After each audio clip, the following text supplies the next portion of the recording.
Hello students, कैसे हैं आप सब। आई होप आप सब अच्छे होंगे। आपकी स्टडीज बहुत ही जबरदस्त चल रही होगी। मेरा नाम है इंजमाम खान। स्वागत करता हूं आपका हमारे शानदार यूट्यूब प्लेटफॉर्म जिसका नाम है एफएमआई करियर इंस्टीट्यूट। जैसा कि बच्चों आपको पता है कि हमने क्लास 11th बिजनेस स्टडीज का चैप्टर नंबर 3 स्टार्ट कर दिया था जिसका नाम है private public and global enterprises, और उसका लेक्चर नंबर 1 भी हमने बहुत ही शानदार तरीके से समझने की कोशिश करी थी।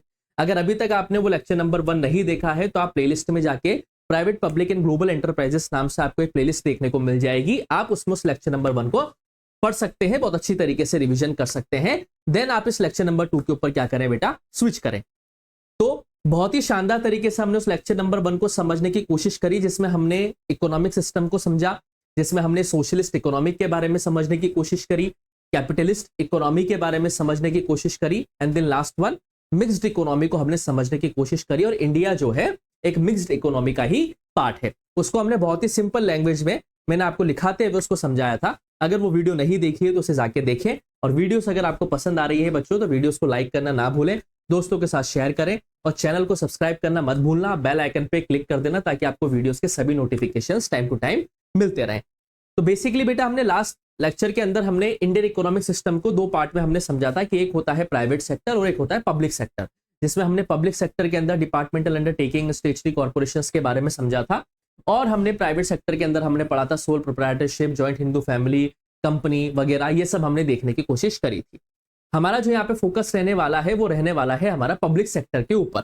लेकिन यहाँ पे हम बातचीत करेंगे कि पहले ये हम पब्लिक और प्राइवेट सेक्टर इन दोनों के बीच में एक मेजर डिफरेंस होता है, उस डिफरेंस को हम समझने की कोशिश करेंगे आज के इस लेक्चर में कि आखिर पब्लिक सेक्टर और प्राइवेट सेक्टर में डिफरेंस होता क्या है। देन फिर हम पीपीपी मॉडल के बारे में भी बातचीत करेंगे, पब्लिक प्राइवेट पार्टनरशिप मॉडल के बारे में भी हम समझने की कोशिश करेंगे।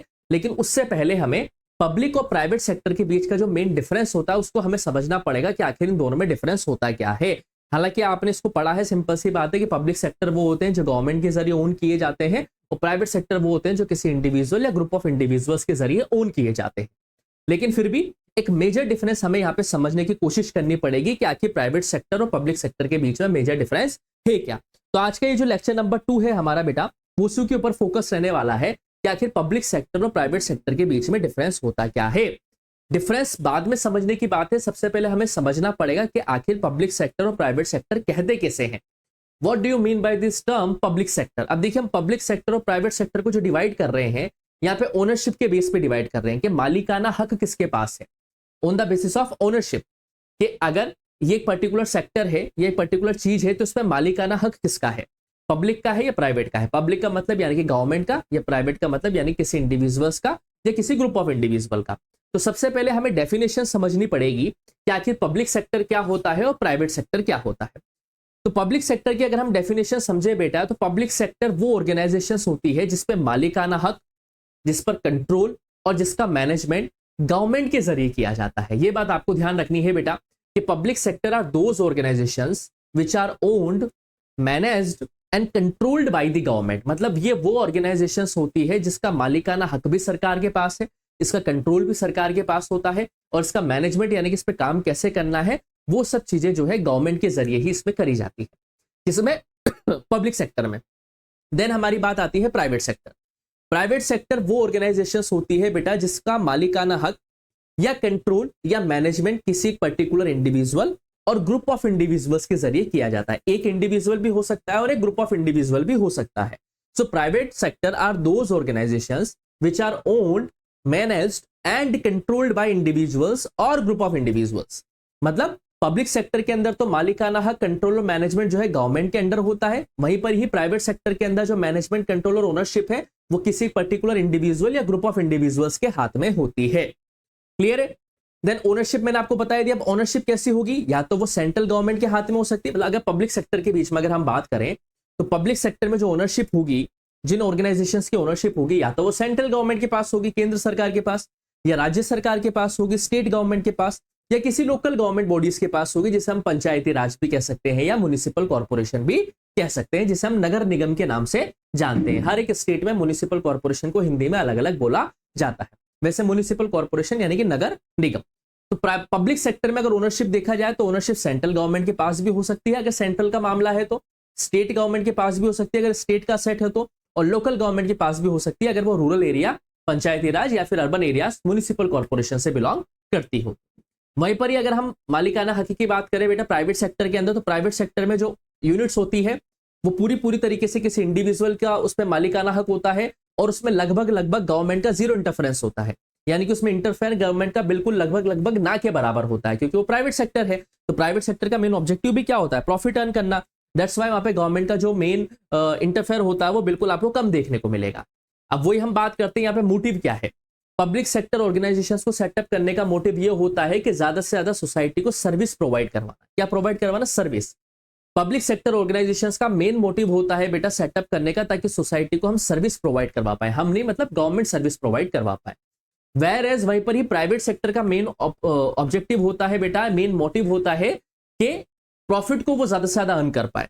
भाई पब्लिक सेक्टर जो है यानी कि जो ऑर्गेनाइजेशंस गवर्नमेंट के जरिए ओन किया जाता है, उनका मेन ऑब्जेक्टिव रहता है कि वो ज्यादा से ज्यादा क्या करें, लार्ज सेक्शन ऑफ सोसाइटी को सर्विस प्रोवाइड करा पाए। वहीं पर ही प्राइवेट सेक्टर का मेन ऑब्जेक्टिव होता है to earning more and more profit, ज्यादा से ज्यादा प्रॉफिट अर्न वो करना चाहते हैं, ये उनका बेसिक एक मेन मोटो होता है। अब ऑर्गेनाइजेशंस तो दोनों में है, पब्लिक सेक्टर में भी है और प्राइवेट सेक्टर में भी है, तो इनके पास सोर्स ऑफ अर्निंग कहां से है, पैसा इनके पास कहां से आता है? तो पब्लिक सेक्टर की अगर हम बातचीत करें बेटा कि गवर्नमेंट को पैसा कहां से मिलता है, तो जाहिर सी बात है गवर्नमेंट टैक्स हमसे वसूलती है। डायरेक्ट टैक्स भी होता है और एक इनडायरेक्ट टैक्स भी होता है। एक्सरसाइज ड्यूटी सरकार को हमसे मिलती है, बॉन्ड्स मिलते हैं, कस्टम ड्यूटीज वगैरह हम पे करते हैं सरकार को। तो सरकार की जो मेजर सोर्स ऑफ अर्निंग होती है वो टैक्स फॉर्म से आती है, और टैक्स के भी बहुत सारे तरीके के अलग अलग रूप होते हैं। वहीं पर ही अगर हम प्राइवेट सेक्टर में बातचीत करें तो प्राइवेट सेक्टर के पास कैपिटल का सोर्स क्या होता है? या तो उनके पास खुद के कैपिटल होती है, या फिर वो मार्केट से लोन लेते हैं, या फिर वो आईपीओ इश्यू करते हैं, जैसे हम इनिशियल पब्लिक ऑफर के बारे में समझते हैं, और डिबेंचर्स वगैरह इश्यू करके वो क्या करते हैं बेटा, पैसे को मार्केट से अर्न करते हैं या जनरेट करते हैं। यानी कि दोनों का सोर्स ऑफ कैपिटल अलग अलग है। सरकार के पास जो कैपिटल सोर्स है वो से मिलता है टैक्स कलेक्शन से, एक्सरसाइज ड्यूटीज से, बॉन्ड से, ट्रेजरी बिल्स वगैरह से। वहीं पर ही प्राइवेट सेक्टर का जो मेन सोर्स ऑफ कैपिटल होता है वो उनके पास खुद की जो प्रॉपर्टी है या लोन्स वगैरह है, शेयर को इश्यू करके या डिबेंचर को इश्यू करके वो क्या करते हैं बेटा, प्रॉफिट को अर्न करने की कोशिश करते हैं। अब यहीं पर ही अगर हम बात करें, प्राइवेट सेक्टर को रन करने के लिए भी एम्प्लॉयज की रिक्वायरमेंट है, और वहीं पर ही पब्लिक सेक्टर को रन करने के लिए भी एम्प्लॉयज की रिक्वायरमेंट रहती है। लेकिन दोनों सेक्टर्स में एम्प्लॉयज को अलग अलग तरीके के बेनिफिट्स मिलते हैं। कैसे? अगर हम पब्लिक सेक्टर की बातचीत करें यानी कि सरकारी नौकरी की अगर हम बातचीत करें, जैसा कि आपको पता है बेटा कि इंडिया के अंदर सरकारी नौकरी का बहुत ज्यादा क्रेज है, गवर्नमेंट जॉब्स का। यूपीएससी फील्ड में ले लें या टीचिंग फील्ड में ले लें या एसएससी का फील्ड अगर हम ले लेते हैं, तो यहाँ पे सरकारी नौकरी का बहुत ज्यादा क्रेज है। क्यों? ऐसा क्यों? सरकारी नौकरी में से क्या मिलता है? तो वहां जॉब सिक्योरिटी मिलती है वहां के एम्प्लॉयज को। अगर आप अच्छी पोस्ट पे हो तो आपको हाउसिंग फैसिलिटीज प्रोवाइड करवाई जाती है, वेरियस डिफरेंट टाइप्स के आपको अलाउंसेस मिलते हैं, और रिटायरमेंट के बाद भी आपको गवर्नमेंट के जरिए काफी ज्यादा बेनिफिट्स दिए जाते हैं। इसलिए इंडिया में गवर्नमेंट जॉब का ज्यादा क्रेज हमें देखने को मिलता है, जो कि पब्लिक सेक्टर का पार्ट होती है। वहीं पर अगर हम प्राइवेट सेक्टर में देखें तो प्राइवेट सेक्टर में हायर सैलरी पैकेजेस मिल जाते हैं, प्रमोशन और रिकॉग्निशन का चांसेस रहता है, एनवायरमेंट कॉम्पिटिटिव रहता है, ठीक है, इंसेंटिव इसमें बहुत अच्छा मिल जाता है, बोनस वगैरह हमें देखने को मिल जाते हैं। लेकिन कहीं ना कहीं प्राइवेट सेक्टर के अंदर जॉब सिक्योरिटी हमें ज्यादा अच्छी से देखने को नहीं मिलती है। अगर यहाँ पे कोई कंपनी कॉस्ट कटिंग करना चाहती है, या अगर कोई एम्प्लॉय गिवन टारगेट को टाइम पे कंप्लीट नहीं कर पाता है, इफेक्टिव रहते हुए और एफिशिएंट रहते हुए काम नहीं कर पाता है, तो जाहिर सी बात है उसकी जॉब पे खतरा आ सकता है।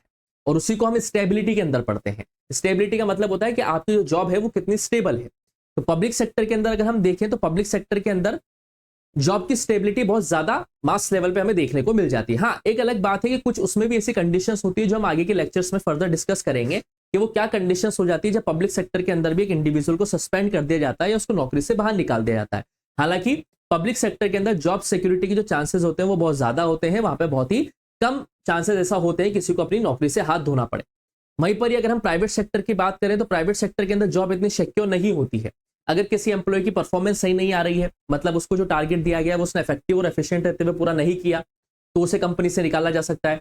बहुत बार कंपनीज कॉस्ट को बचाने के लिए, कॉस्ट कटिंग करने के लिए भी क्या करती है बेटा, लोगों को फायर कर लेती है। पहले तो एक साथ क्या करते हैं बेटा, वो रिक्रूटमेंट निकाल लेते हैं, 1000-2000 जनों को क्या कर लिया बेटा, रिक्रूट कर लिया। देन उसके बाद लग रहा है कि भाई उतना तो प्रॉफिट हुआ नहीं, तो फिर कॉस्ट कटिंग करते हैं। तो उस कॉस्ट कटिंग में काफी सारे लोगों को अपनी जॉब से हाथ भी धोना पड़ता है। ये प्राइवेट सेक्टर के अंदर हमें देखने को मिलता है। तो पब्लिक सेक्टर के अंदर हाँ, इसमें कोई डाउट नहीं है कि वहां पे हमें जॉब सिक्योरिटी देखने को मिलती है।